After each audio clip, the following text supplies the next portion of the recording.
I sat down for the very first time in my home classroom ever since I took special education classes due to my learning disability, resulting in being separated from my friends. Honestly, I didn't even know it were my friends to begin with, because I was so absent. Even playing with them during recess didn't cut it. Though low-key, recess was more fun than doing my homework. Let me take you back to where it all started. Before registering to kindergarten, I was being observed and seeing many medical professionals because I was speaking so profoundly odd. I had a late blooming when it came to my communication.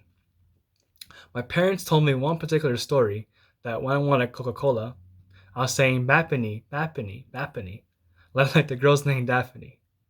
I found it hilarious that I associated a non-existent word with a soft drink. It was a huge important part of my life growing up because it led me in special ed classes from that point on while transferring grade 1 and once again in grade 5. I didn't have the chance to establish strong friendships. Unfortunately, when the opportunity came to do so, I always found out that my special needs teacher is retiring. The principal always privately called me down to their office and said, Patrick, they will be retiring next year and will be no longer be your teacher. I asked myself again, why me? Every 3 years, I had to move and start over again, make new friends, and be in a new environment. I was one of those kids that kept disappearing and never coming back. I discovered later why I was attending special ed classes as it was related to my stuttering. Initially, I was so upset at the fact that I had this, and it created a very negative connotation.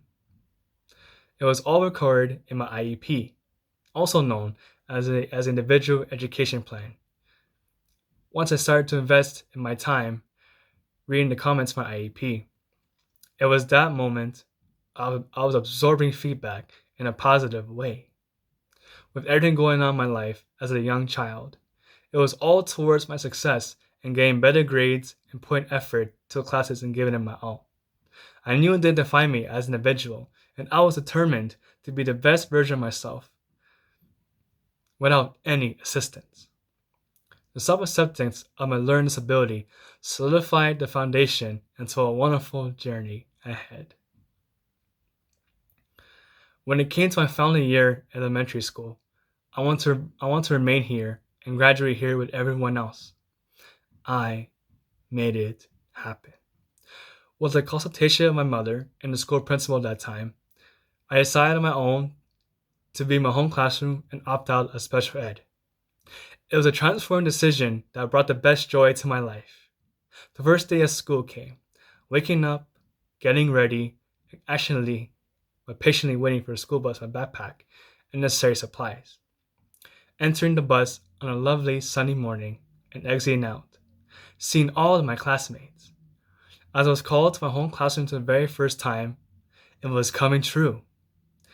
Walking up the stairs, and then I was entering the classroom, I instantly found my favorite spot in the back and put my stuff there.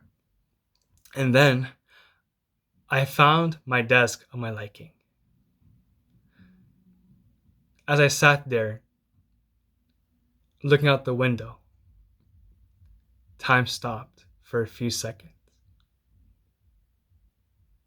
As it was all happening, I said, I did it.